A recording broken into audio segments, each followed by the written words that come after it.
capítulo 5.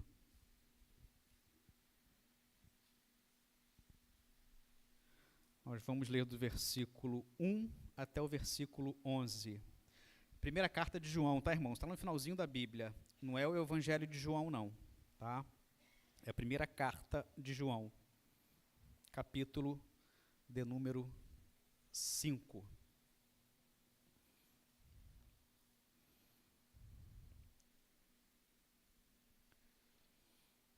Primeira de João, capítulo 5. Eu falei do 1 ao 11, né? Não, na verdade do 1 ao 12. Todos acharam, amém? Volto a repetir, irmãos, a minha versão é NVT, tá? Que eu acho um pouco mais fácil de estar lendo, mas tem exatamente o mesmo significado das versões de vocês, tá bom? Obrigado, Gustavo. A palavra de Deus nos diz assim, 1 João capítulo 5. Crer no Senhor, todo aquele que crê que Jesus Cristo é o Cristo, é nascido de Deus. E todo aquele que ama o Pai, também ama os filhos dele. Sabemos que amamos os filhos de Deus, se amamos a Deus e obedecemos a seus mandamentos. Amar a Deus significa obedecer a seus mandamentos. E os seus mandamentos não são difíceis. Não são difíceis. Versículo 4.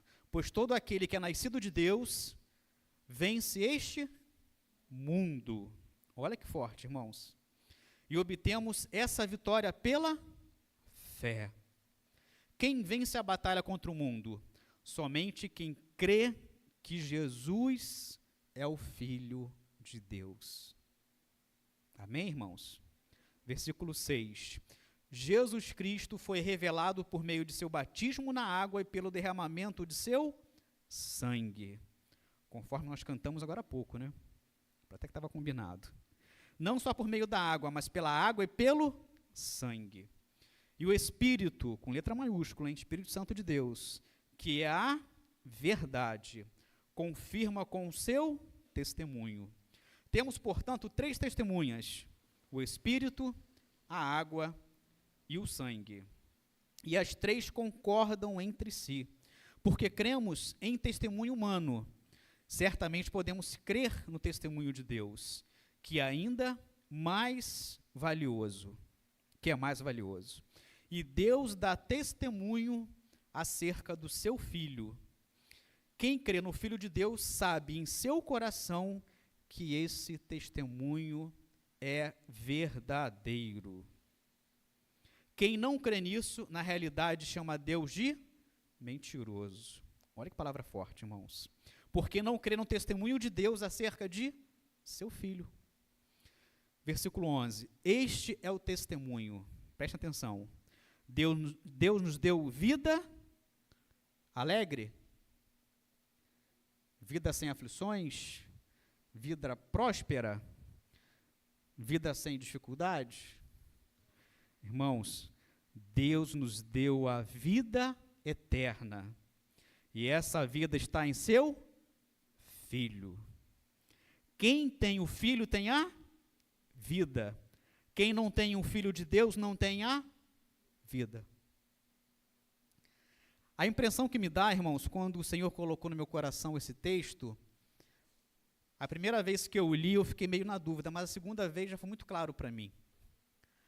É um texto muito autoexplicativo. João, ele tem algumas vezes ele tem essa percepção das coisas. Ele mesmo pergunta e ele mesmo responde.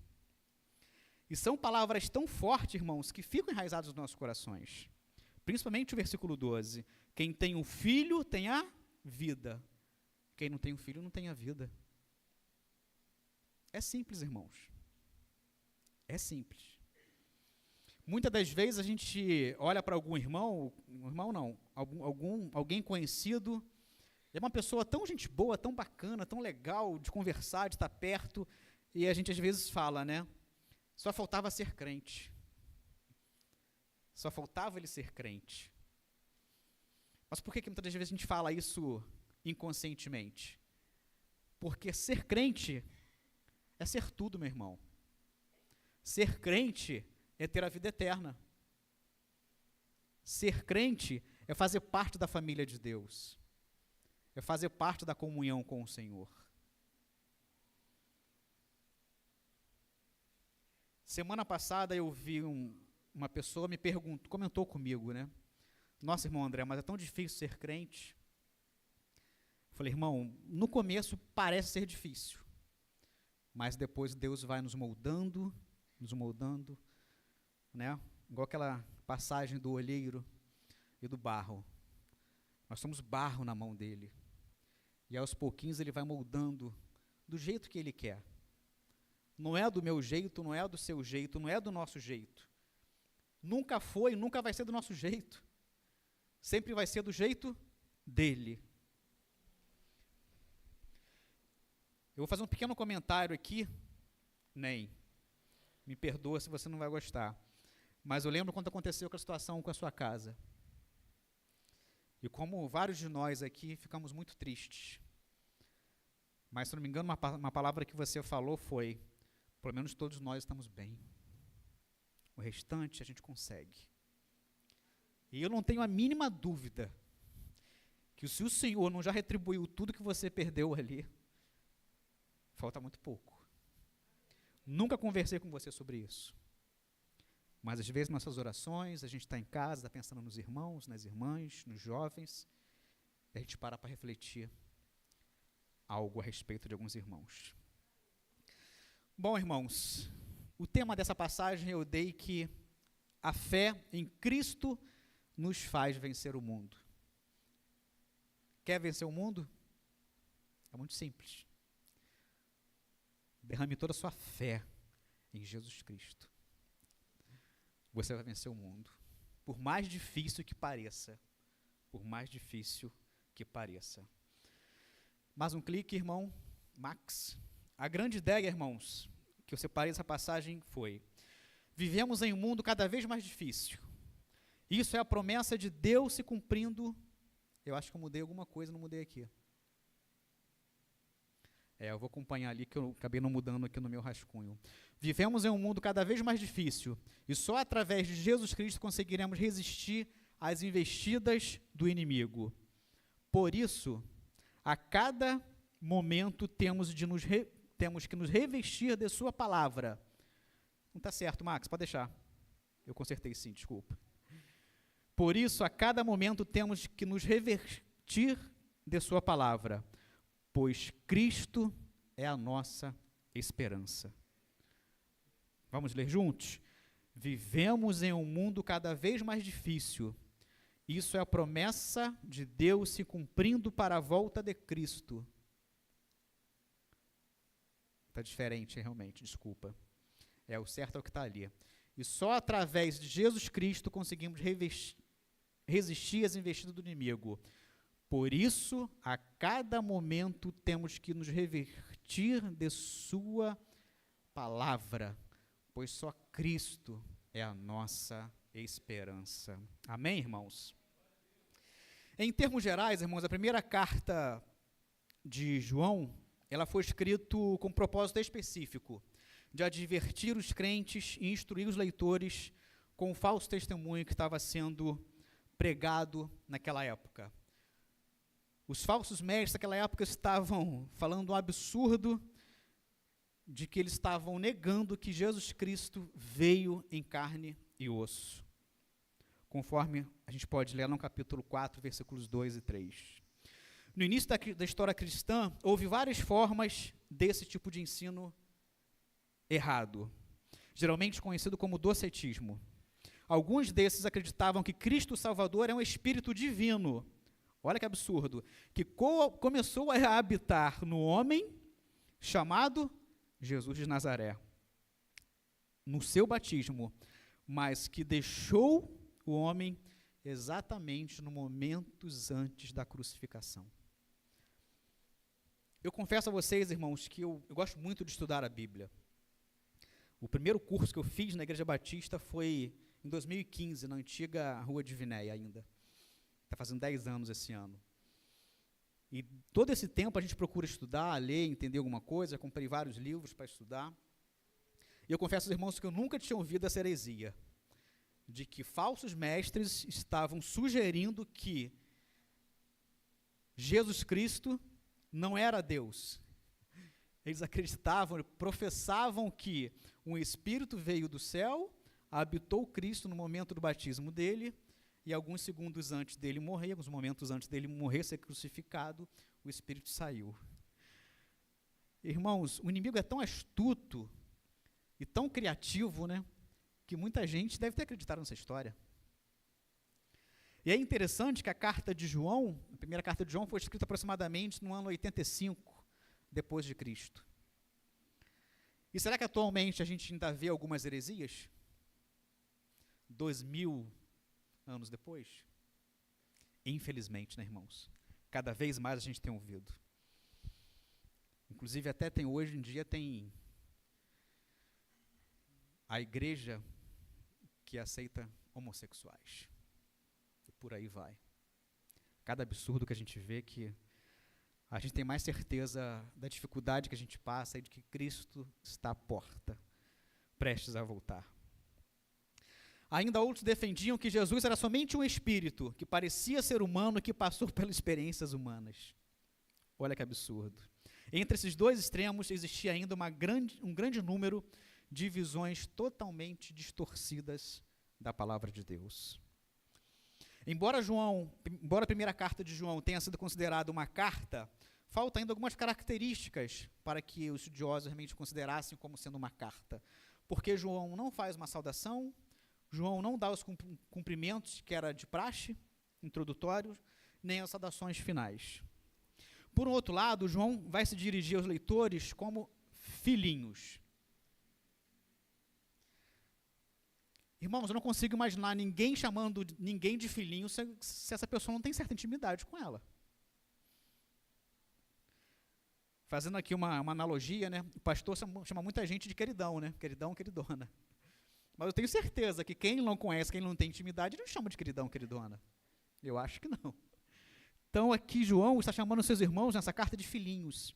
Isso vai acontecer no capítulo 2, versículo 1, versículo 13, no capítulo 2, versículo 18, versículo 28, capítulo 3, versículos 7 e 18, capítulo 4, versículo 4, também João vai chamar os irmãos de filhinhos, e ainda no 5, 21. Isso, irmãos, indicava que ele estava escrevendo para um grupo muito específico de pessoas com as quais ele tinha um relacionamento muito íntimo, muito próximo. E dessa forma, irmãos, João vai escrever seu evangelho o evangelho ele vai escrever para os não crentes, mas as cartas que João escreve vai ser exclusivamente para os crentes e posteriormente, claro, também para os não crentes. O propósito do evangelho de João, lá é o evangelho depois de Lucas, era levar os incrédulos a crerem em Cristo, como sendo o Filho de Deus, e a fim de terem a vida em seu nome. A gente pode observar isso lá em João, capítulo 20, versículo 31. Já o propósito das cartas era dar aos crentes em Cristo Jesus a certeza da vida eterna. Por isso que eu fiz questão de enfatizar ali. Irmãos, mais uma vez, eu já falei aqui, eu vou repetir. É muito mais importante nós termos a vida eterna do que uma vida próspera, do que uma vida de riquezas, do que uma vida sem dificuldades. Porque o que adianta você ter uma vida tranquila, confortável e não ter a vida eterna? Não adianta nada, meus irmãos. Não estou dizendo aqui, irmãos, que dinheiro é ruim, que ter uma boa vida é ruim, um bom carro, uma casa, não. Estou querendo dizer para vocês que o nosso objetivo, o nosso alvo tem que estar sempre em Cristo, para que busquemos cada vez mais e mais a vida eterna. A vida eterna. Depois de desmascarar os falsos profetas, que disseminavam suas heresias, tentando enganar os crentes, mostrando que eles não conhecessem a Deus, não são de Deus, e por isso saíram da igreja, João agora fala sobre a certeza daqueles que são nascidos de Deus, João está falando para mim e para você com toda certeza. Ei, meu irmão, minha irmã, tenham fé, tenham paciência, porque Cristo deu a vida dele para que vocês tenham vida, e vida em abundância, e vida eterna. Eterna. Este texto, irmãos, é um convite para refletirmos sobre a vitória que vem da fé em Jesus Cristo, o Filho de Deus. João, o apóstolo amado, escreve com um coração pastoral, cheio de amor e preocupação com a comunidade cristã, para fortalecer a nossa fé e nos lembrar das verdades eternas que nos foram reveladas pela palavra de Deus, pela palavra do Senhor. Dá mais um clique, Max, por favor. Eu dividi, irmãos, essa passagem em duas partes. A primeira delas vai dos versículos 1 até o versículo 5. Tá? E eu dei o título como A Fé Gera Obediência. Quem tem fé em Cristo Jesus é obediente. Se algumas vezes eu e você falhamos, e isso vai acontecer, como nós vimos ontem na primeira lição da classe de batismo, ontem na classe de batismo, a pergunta que o autor do livro fala, né? Aquele que nasceu de novo, ou seja, aquele que crê em Cristo Jesus como seu Senhor e Salvador, e depois peca, ele perde a salvação? Não, né, irmãos? Se fosse assim, nenhum de nós estaríamos salvos. Mas Deus é tão maravilhoso, tão bondoso, tão amoroso, que mesmo eu e você errando, pecando às vezes, sem ter prazer no pecado, Ele é fiel e é capaz de nos perdoar. Quando nós entramos no nosso quarto, dobramos o nosso joelho na nossa cama, seja lá onde for, e verdadeiramente nós nos arrependermos, Ele é fiel para nos perdoar. Ele é fiel para nos perdoar. E essa fé que nós temos nele vai gerar cada dia mais a obediência nos seus mandamentos. Dos versículos 1 a 3, irmãos, nós vamos observar que João começa afirmando que a fé em Jesus como o Cristo é a marca daqueles que são nascidos de Deus. Isso nos faz lembrar das palavras de Jesus para Nicodemos, né? Lá em João 3:3, né? Onde Jesus fala sobre a importância de nascer de novo. E é interessante a gente observar, a gente lembrar, quem viu aí alguns episódios aí do The Chosen, né? Como Nicodemos se aproxima de Cristo, mas ele não segue a Cristo. Ele ouve o que Jesus faz, ele ouve as palavras do próprio Senhor na frente dele, mas ele não quer seguir Jesus. E infelizmente, irmãos, temos visto muito isso ainda nos dias de hoje. Tem muita gente que parece que caminha do lado de Cristo, do lado de Jesus, naqueles momentos mais difíceis da vida dele, parece que Deus pega ele pela mão, vamos lá, estou contigo. Mas quando as coisas melhoram, muitas pessoas acabam se ausentando da igreja, de alguns irmãos, e automaticamente se esquecem do que aprenderam, do que leram, do que ouviram da palavra de Deus. E aí, se eles não reconhecem Cristo como seu Senhor e Salvador, como sendo Filho de Deus, eles não passam a ter a vida eterna. Não passam mais a ter a vida eterna. John Stott vai dizer, olha que interessante, a fé genuína não é apenas intelectual, mas transformadora. A fé que eu e você verdadeiramente temos em Cristo Jesus, ela tem que transformar o nosso coração. Ela tem que transformar as nossas atitudes. Tem que transformar as nossas vidas. Aquilo que eu e você fazíamos de errado, quando ainda pertencíamos ao mundo, nós temos que ser transformados a cada dia, mais e mais. Continuando aqui em John Stott, a fé, nos torna participantes da natureza divina e nos une a Cristo. Esse é o poder do Evangelho, meu irmão. Esse é o poder do Evangelho. O Evangelho tem poder de unir, de concentrar, de reunir e jamais afastar.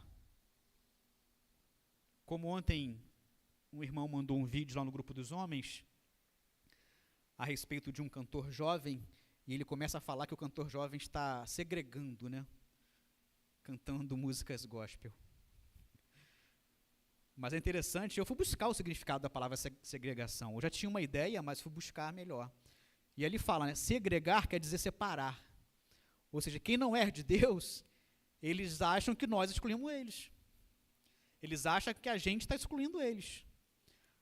Mas, na realidade, por eles não reconhecerem Cristo como Senhor e Salvador da vida deles, eles é quem nos exclui. Eu entendo dessa forma, irmãos. Então, é muito fácil falar que o cristão é um segregador. É uma pessoa que divide. Não. Porque o Evangelho une. O Evangelho junta. O Evangelho abraça um ao outro. Porque, como nós aprendemos, quem faz parte da família de Deus, crê que Jesus Cristo é o Senhor, é o Filho de Deus. E quem é da família, quer estar o quê? Junto. Não quer estar separado. Quer estar juntos. Agostinho de Hipona, comentando esses versículos, vai dizer: amar a Deus e amar os irmãos são duas faces da mesma moeda. Ou seja, não tem diferença, né? Quem ama a Deus, ama também aqueles que são nascidos de Deus. A vida real é construída sobre um sólido fundamento de certezas inabaláveis, e não sobre uma areia movediça das especulações ou dúvidas ou coisa parecida. Porque a palavra de Deus é certeza, é firmeza. Não tem dúvida na palavra de Deus. Os mandamentos de Deus nunca haviam sido duros demais para aqueles em cujo coração tinham sido inscritos.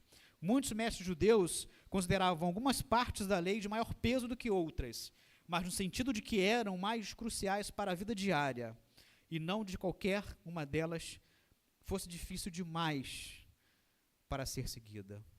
A palavra de Deus, meu irmão, minha irmã, não é difícil demais. O que acontece muitas das vezes é que o nosso desejo da carne é tão forte que a gente acha que o evangelho é difícil de seguir. Mas não é, irmãos. Se nós estamos em Cristo, não é. Como ele mesmo falou, o fardo dele é leve e suave. Não tem por que ser um fardo pesado seguir o evangelho de Cristo. Então, irmãos, nós podemos observar que nesses 3 primeiros versículos, o amor de Deus para com cada um de nós nos faz sermos obedientes à palavra dele. João conecta o amor a Deus com a obediência aos seus mandamentos. Há uma conexão.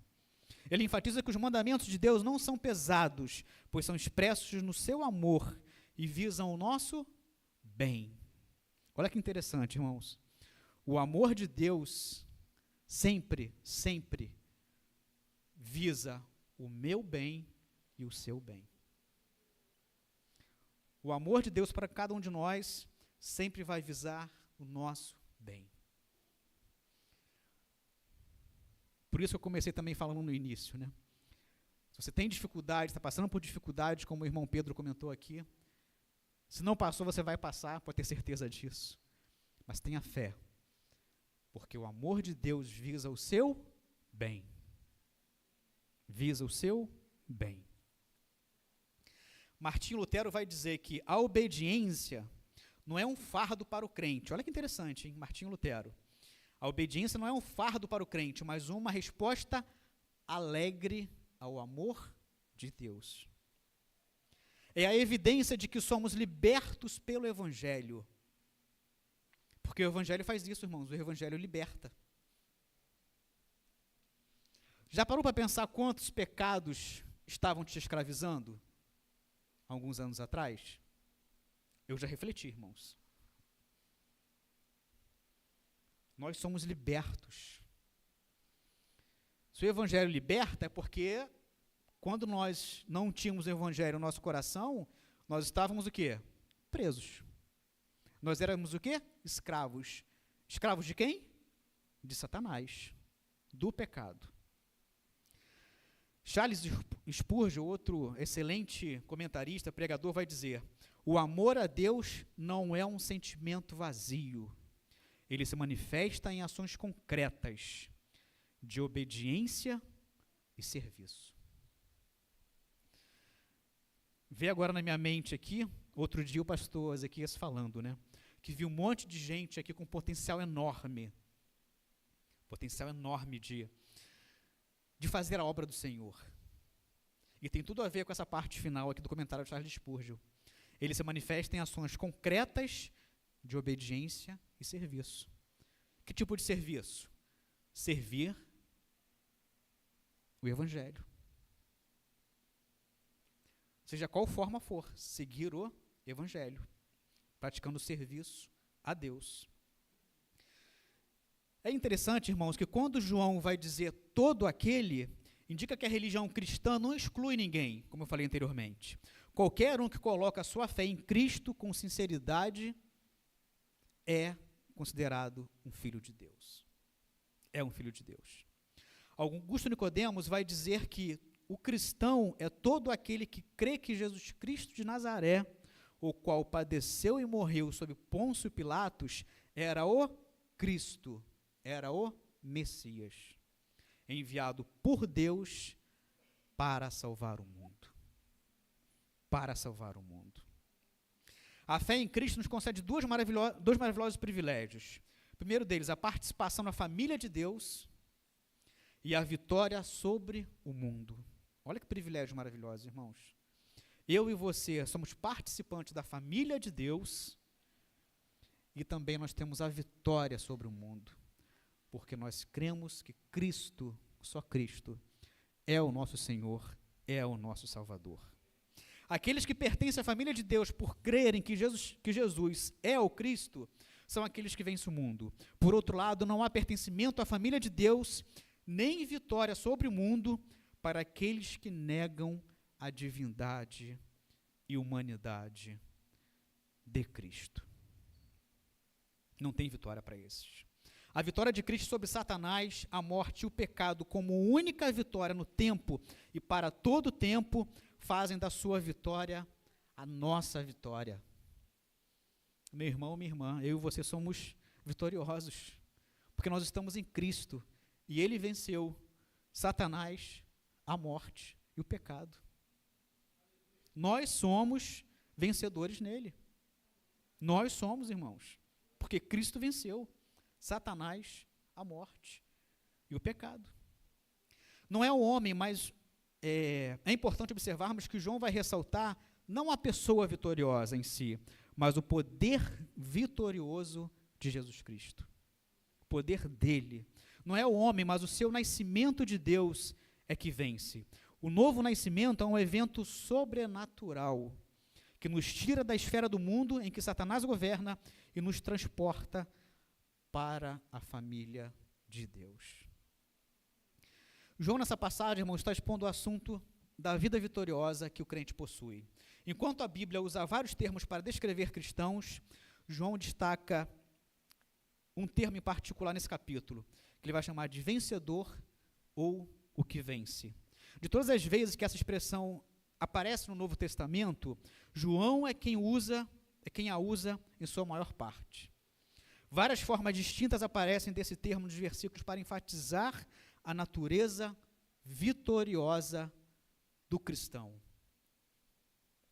Ou seja, a obediência ao Senhor está enfatizando que eu e você temos a vitória em Cristo Jesus.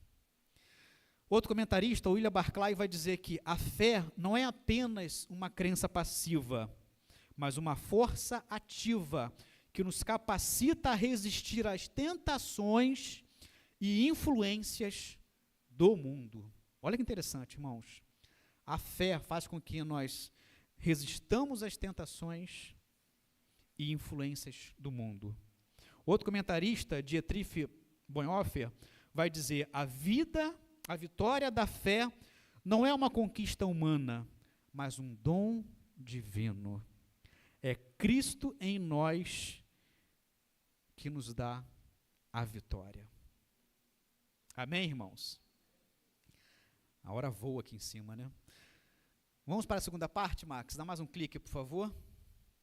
Segunda parte, irmãos, vai do versículo 6 até o versículo 12. Eu dei o título como sendo o seguinte: o testemunho divino sobre Jesus e a vida eterna. Preste atenção nessa palavra, irmãos. Testemunho. Testemunho. João, irmãos, vai falar sobre três testemunhas que confirmam a identidade de Cristo. A água, no seu batismo, o sangue na sua morte, na cruz do Calvário, e o Espírito Santo, que continua testemunhando no meu e no teu coração. Ou seja, a obra de Jesus é confirmada por múltiplas testemunhas, mostrando que Cristo é verdadeiramente o Filho de Deus. Não devemos ter nenhuma dúvida. Para vocês terem uma ideia, o termo testemunho é o tema dessa sessão. O verbo dar testemunho, ou substantivo testemunho, vem da mesma raiz da palavra grega, e que são usados no total, só nessa passagem, 8 vezes. Em apenas 12 versículos, a palavra testemunho vai aparecer 8 vezes. Será que João queria deixar alguma dúvida de que Cristo é o Filho de Deus e que tem várias coisas que testemunham a respeito disso? Nenhuma, né, irmãos? Nenhuma. A passagem aborda o testemunho de Deus e do Espírito Santo ao mundo em relação à grande verdade da divindade de Jesus Cristo. A passagem anterior, do versículos 1 ao 5, descreve os vencedores como aqueles que creem em Jesus Cristo como seu Senhor e Salvador. Mas nessa porção, João apresenta o próprio testemunho de Deus para confirmar que Jesus é o Cristo. Jesus é o Messias. A água e o sangue constituem um testemunho externo e objetivo sobre quem Jesus Cristo é, fazendo referência ao batismo de Jesus, a água, e a sua morte, o sangue. João está combatendo o dualismo dos falsos mestres que afirmavam que o Cristo, Espírito, saiu do homem, como comentei com vocês, saiu do homem Jesus momentos antes dele ser crucificado na cruz do Calvário. Então João está afirmando que Cristo é o Filho de Deus. João escreve para mostrar que Deus deu testemunho da deidade de Jesus Cristo. E por meio do seu batismo, tanto por meio do seu batismo, como também através da sua morte.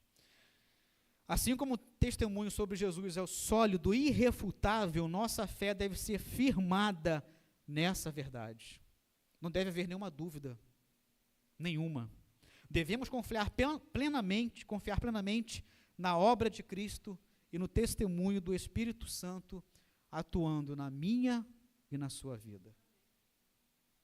O Espírito Santo está atuando o tempo todo, meu irmão. O tempo todo. A credibilidade de Deus é infinitamente maior que as dos homens. Rejeitar o testemunho de Deus sobre Jesus, olha que interessante, é rejeitar a própria verdade. Por isso precisamos basear nossa fé não em opiniões humanas, mas na revelação divina. E isso exige humildade e submissão à palavra de Deus. Você tem sido humilde ao ler a palavra de Deus? Você tem sido submisso à palavra de Deus? Seja humilde, irmãos. Seja humilde, seja submisso à palavra de Deus. João resume o Evangelho. Deus nos deu vida eterna, e essa vida está somente em Cristo. Quem tem Jesus, tem a vida. Quem não o tem, não tem a vida.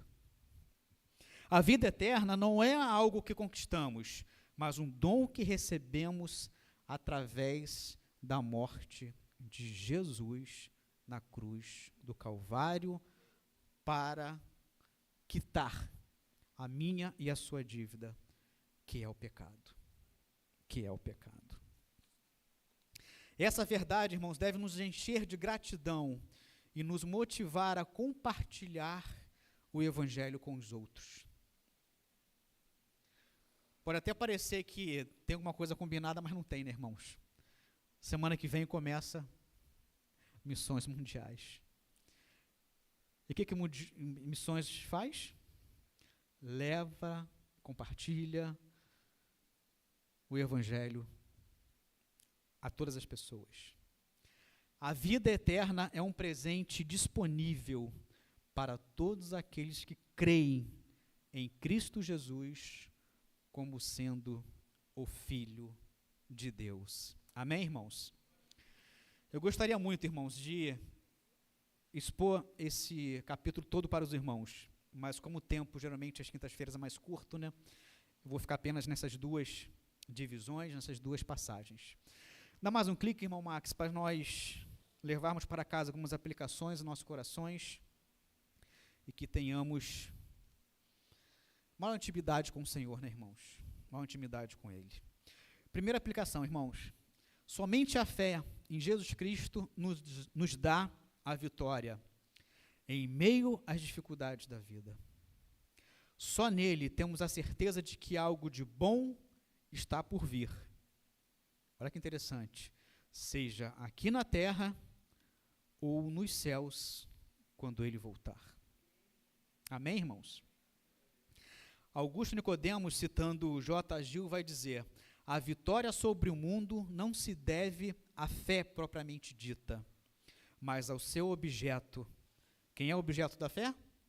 Cristo Jesus, o qual tem vencido o mundo e torna os que verdadeiramente creem nele mais do que vencedores sobre o mundo.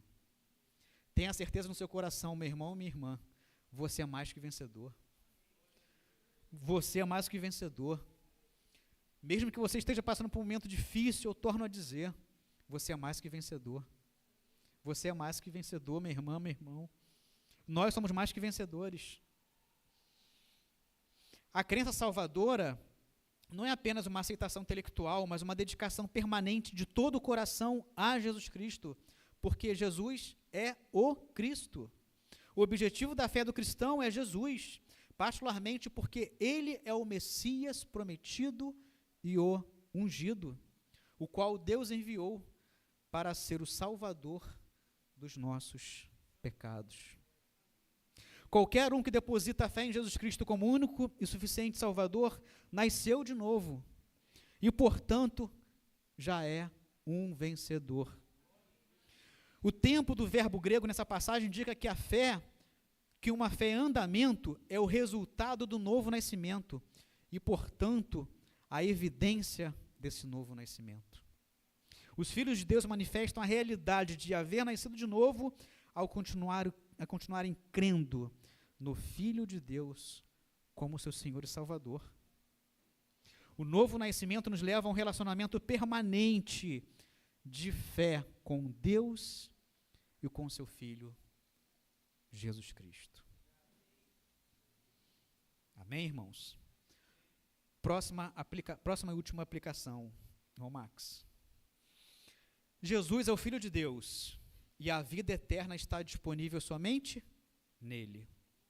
Que possamos crer nesse testemunho, viver com base nessa verdade e compartilhar essa esperança com o mundo todo. Mateus 3, 16 e 17 vai nos dizer: depois do batismo, enquanto Jesus saía da água, o céu se abriu e ele viu o Espírito de Deus descer como uma pomba e pousar sobre ele. E uma voz, arrepiante, irmãos, e uma voz do céu disse: este é meu filho amado, a quem eu me comprazo. Ou em algumas outras versões, este é meu filho amado, quem me dá grande alegria. Grande alegria. E essa mesma alegria, irmãos, que eu e você devemos ter. Em meio às dificuldades, em meio às pelejas da vida, em meio aos desertos, em meio às aflições. Nós devemos ter grande alegria, porque temos um Senhor, temos um Salvador, temos alguém que morreu por nós. E não foi simplesmente uma morte de cruz, irmãos. Naquela época, a morte de cruz era uma das piores mortes, o pior tipo de morte que existia. E além da morte na cruz, às vezes a gente esquece do que Jesus passou alguns dias antes, né? Sendo açoitado, sendo cuspido, tendo uma coroa de espinhos cravada na sua cabeça. Às vezes a gente se espeta com uma coisinha tão pequenininha, né? Uma agulha, um alfinete, um grampo de um grampeador. Dói muito, né, irmãos? Você imagina a sua cabeça toda tendo uma cruz cravada. Certa vez eu estava lendo um estudioso falar a respeito da cruz de Cristo, e ele comentou que nessa parte da nossa cabeça passa um nervo, se não me engano, um nervo trigêmeos, que é um nervo que quando ele é tocado, o ser humano tem uma das piores dores do mundo. E eu fiquei impactado com isso, irmãos.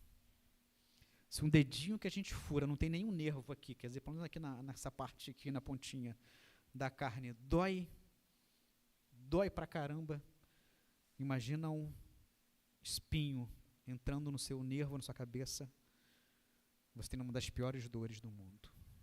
Foi isso que o meu Senhor e o seu Senhor passou, para que nós tivéssemos a vida eterna. A morte de Jesus Cristo também testificou sobre quem Ele era. O Espírito Santo testificou através da vida de Jesus sobre a sua identidade. João escreve sobre o testemunho subjetivo interno do Filho no coração do crente. Se alguém recusa o testemunho de Deus em relação ao seu Filho, tal rejeição é, em última forma, uma blasfêmia, pois equivale a chamar Deus de mentiroso. Esses versículos sobre a pessoa de Cristo resumem a bênção do testemunho do cristão. A própria vida que possuímos em Cristo é expressa na graça e no poder que Ele provê durante todo o tempo sobre as nossas vidas. É a própria experiência de conhecer a Cristo na própria vida. A vida está apenas nele, portanto é impossível tê-la sem Ele. É impossível termos a vida eterna sem termos Jesus Cristo como nosso Senhor e Salvador. Amém, irmão? Quero convidá-los a fechar seus olhos, baixar sua cabeça, para nós estarmos orando e encerrando esse culto de hoje.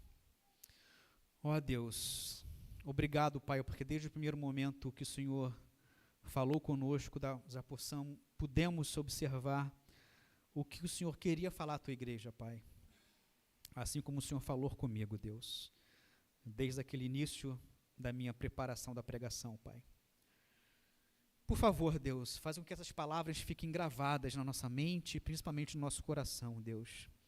Que quando bater, Deus, o desânimo, a dúvida, qualquer ato de tristeza, Deus, que nós pensemos somente em Ti, Pai. Aquilo que o Senhor fez através do Teu Filho amado na cruz do Calvário, Pai. Para que pudéssemos ter vida. E não uma vida qualquer, mas uma vida abundante, uma vida eterna, Pai. E temos a certeza absoluta, Pai, que a vida eterna só vem através de Ti, Deus. Nada, nem ninguém, Pai. Nenhum objeto, nenhum ouro, nenhuma joia preciosa pode nos dar o que o Senhor já nos deu, Pai, desde a fundação do mundo, Deus, quando o Senhor decidiu entregar o Seu unigênito Filho por mim e pelos meus irmãos, Pai. Se algum irmão aqui, Deus, esteja passando por dificuldade, por aflição, por tempestade, Pai, ó Deus, conforte o seu coração, Deus. Por favor, Pai, atende as suas orações, Senhor, porque sabemos, Pai, que não temos a vitória, não temos nenhuma vitória se o Senhor não estiver efetivamente conosco, Pai. Por favor, Deus, ouve a nossa oração, Deus. Envia o Teu Espírito Santo para nos consolar, Pai, porque a Tua palavra diz lá em Romanos 8, Pai, porque nós não sabemos pedir, nós não sabemos orar, mas o Teu Santo Espírito, Deus, intercede com gemidos inexprimíveis, Deus, aquilo que nosso coração deseja, Pai. Então, se for para o nosso bem, Deus, se for para o nosso crescimento espiritual, Pai, por favor, Deus, fale conosco, Pai, através do Teu Filho, do Teu Espírito Santo, Pai. Seja com cada um de nós aqui, Deus, que esteja assistindo em casa ou que vai assistir depois, Pai, para que saiamos daqui hoje, desse momento, crentes melhores, crentes mais maduros, Pai, crentes com mais intimidade contigo, Deus. Não com homem nenhum, mas mais intimidade com o Senhor, Pai. Então, por favor, Deus, com toda a humildade, Pai, nós oramos e te pedimos, agradecidos por tudo. Em nome do teu Filho amado, o Cristo. Amém, amém e amém, Pai. Com uma oração silenciosa, o culto de hoje está encerrado, meus irmãos.